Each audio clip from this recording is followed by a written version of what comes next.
नमस्कार शेतकरी मित्रांनो, आज आपल्या वैभव ॲग्रो इंजिनियर्समध्ये आमचे जिवलग मित्र निलेश भाऊ कासार यांना आज आपण 5000 लिटरचा पाण्याचा टँकर दिलेला आहे.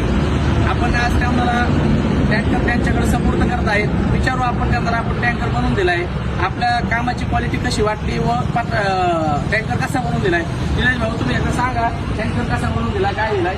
मी बरायचे काय पूर्ण बरं का एमआयडीसी गेलो, नगरला गेलो आणि क्वालिटी बाबतीत खरंच चांगली आणि 4 MM पता वापरलेला आहे. त्यांनी व्यवस्थित काम करून दिलं आपल्याला. अशी निलेश भाऊ तुमची साथ आम्हाला लाभो आणि यापुढं ज्या कुणाला 5,000 लिटर टँकर घ्यायचं असेल त्यांना असं